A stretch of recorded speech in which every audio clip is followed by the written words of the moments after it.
Hi everyone, welcome to Reading with Reference. My name is Katherine. I'm one of the reference librarians at the Haverford Township Free Library. Today I'm going to tell you about a novel that maybe hits a little bit too close to home. It's called Station 11 by Emily St. John Mandel. It was one of the first books I read this year. It was actually a reread from a few years ago, and it hit a little too close to home in what turned out to be a good way. It tells several stories in 3 different time periods, but the backdrop to all of them is what's known as the Georgia flu, an extremely fast-moving pandemic that kills most of the Earth's population in just a few months. The 3 time periods can be broken into before, during, and after the pandemic. Each follows a number of characters, but there's one central character for each time. All 3 of them are unknowingly together in the opening scene when veteran actor Arthur Leander collapses on stage during a performance of King Lear. In the before, the central character is Arthur Leander, who left a tiny island in Canada to become a Hollywood star, but who has found that his personal life is suffering due to his ambition and his work. He has 2 ex-wives, one soon-to-be ex-wife, and a young son who lives continents away and whom he rarely gets to see. In the during, we follow Jeevan Chowdhury, an aimless man trying out yet another career as a paramedic after having been a paparazzo and a failed journalist before. He's in the audience when Arthur collapses and rushes on stage to try to save him.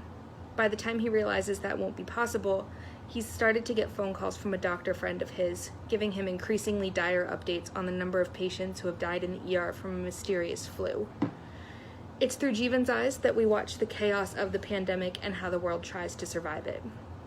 In the after, there's Kirsten Raymond, who was just a child when the flu hit and who was playing the role of one of Lear's young daughters alongside Arthur Leander that night.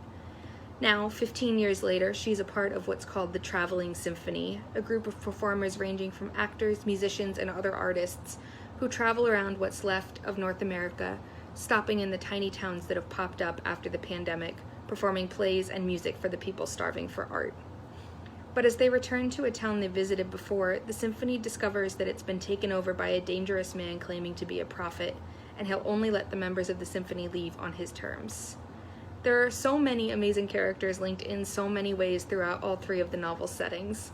Any other author might not have been able to make those connections seem realistic or meaningful, but Mandel does it masterfully. It's one of the highlights of the novel, at least for me, to start to put together the pieces of the puzzle of who's who and how they're all connected to one another. Because of the world that we're living in right now, it might not be the right time to read the book for you. I read it in January, and it made me a little bit extra freaked out when the coronavirus started to emerge. If that's the case for you, definitely save it for when things go back to at least close to normal, and it doesn't feel so scary anymore.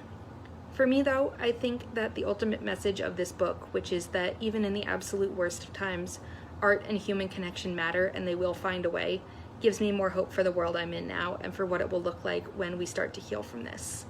It's a beautiful book that really resonates with what's happening around us, and I can't recommend it highly enough, whether you read it now or later. Thanks so much for watching, everyone. Have a great weekend and take care.